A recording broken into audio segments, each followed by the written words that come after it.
নমস্কার বন্ধুরা, আমার ইন্দু হেসেলে আপনাদের সবাইকে স্বাগত জানিয়ে আজকের রান্না শুরু করছি। তো আজকে আমি পটলেরই একটা রেসিপি বানাবো।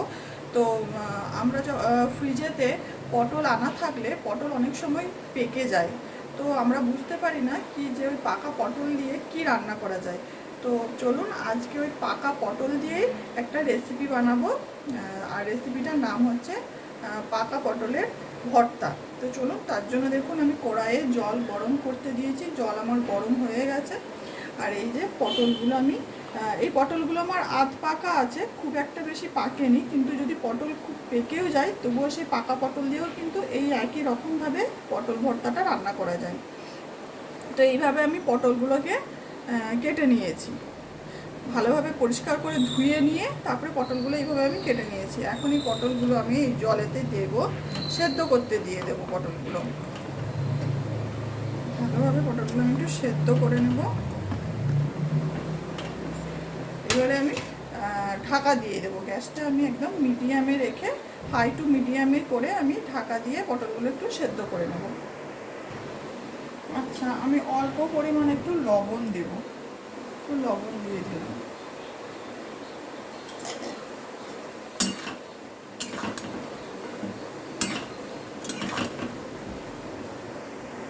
এবারে আমি এটা ঢাকা দিয়ে দেবো।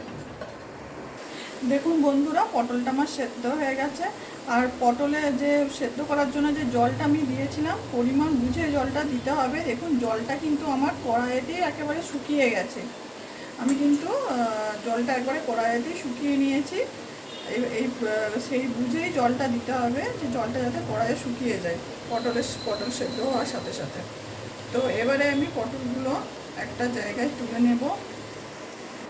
দেখুন বন্ধুরা, কড়াইয়ে আমি সরষের তেল দিয়ে দিয়েছি। এখন এই তেলের মধ্যে আমি দেব অল্প পরিমাণে কালো জিরে, আর দিয়ে দেব রসুন আর কাঁচা লঙ্কা একসাথে দিয়ে দেব।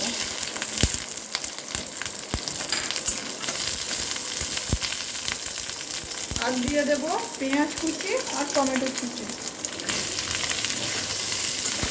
এই সব কটা আমি একসাথে ভালোভাবে ভেজে নেব আগে।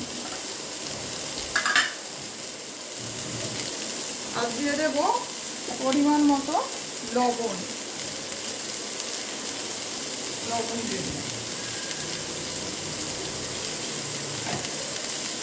এটা ভালোভাবে আমি ভেজে নেব। গ্যাসের আঁচটা একদম কম করে রেখে এটা ভেজে নেব। দেখুন বন্ধুরা, পেঁয়াজ, কাঁচা লঙ্কা, রসুনটা আমি ভেজে নিয়েছি, আর টমেটোটা আমি একসাথে ভেজে নিয়েছি। এখন আমি গ্যাসটা অফ করে দেব। এই মিক্সচারের মধ্যে আমি এক এক করে সব দিয়ে দেব।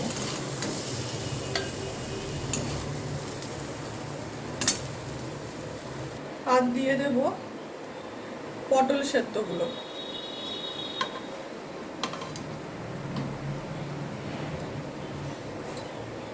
এটা ভালোভাবে আমি একটা পেস্ট বানিয়ে নেব। দেখুন বন্ধুরা, আমি এটার পেস্ট বানিয়ে নিয়েছি। আর এটা কিন্তু পটল সেদ্ধটা বা পেঁয়াজ রসুন ভাজাটা কিন্তু ঠান্ডা করে নিয়ে তবেই কিন্তু পেস্ট বানাতে হবে। আর এখানে দেখুন কড়াইতে আমি সরষের তেল দিয়ে দিয়েছি। তেলটা আমার প্রায় গরম হয়ে গেছে। এখন এই তেলের মধ্যে আমি এই পেস্টটা দিয়ে দেব।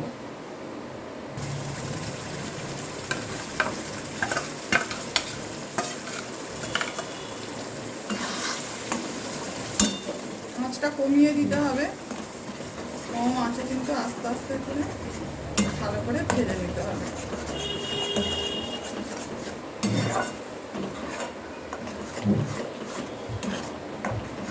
একদম শুকনো শুকনো করে নিতে হবে। এবারে ওপর থেকে একটু লবণ দিয়ে দেব।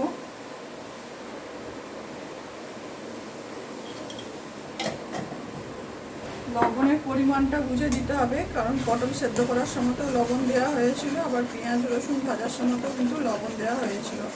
সেই বুঝেই কিন্তু লবণটা দিতে হবে। অল্প পরিমাণে, একদম অল্প পরিমাণে হলুদের গুঁড়ো দিলাম। আর দেব, আর অল্প পরিমাণে দেব জিরের গুঁড়ো।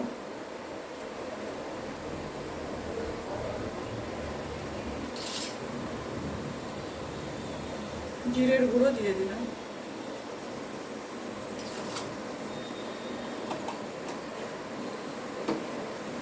ভালোভাবে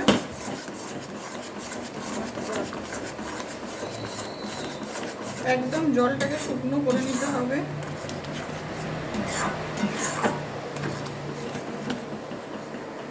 দেখুন বন্ধুরা, আমি পটলের যে জলটা বেরিয়েছিল সেটা শুকিয়ে নিয়েছি, একদম শুকনো শুকনো করে নিয়েছি। আর এটা খুব ধৈর্য সহকারে করতে হয়, কারণ অনেক টাইম লাগে জলটা শুকাতে, একটু টাইম নিয়ে করতে হয়। দেখুন আমার একদম রেডি হয়ে গেছে পটল ভর্তা। তো চলুন বন্ধুরা, আমার এই ভিডিওটি দেখার জন্য আপনাদের অনেক অনেক ধন্যবাদ। সকলে সুস্থ থাকবেন, ভালো থাকবেন। আর যদি ভিডিওটি আপনাদের ভালো লেগে থাকে তাহলে একটা লাইক করবেন, কমেন্ট করবেন, আর অবশ্যই কিন্তু একটা সাবস্ক্রাইব করে দেবেন। তো চলুন বন্ধুরা, টাটা।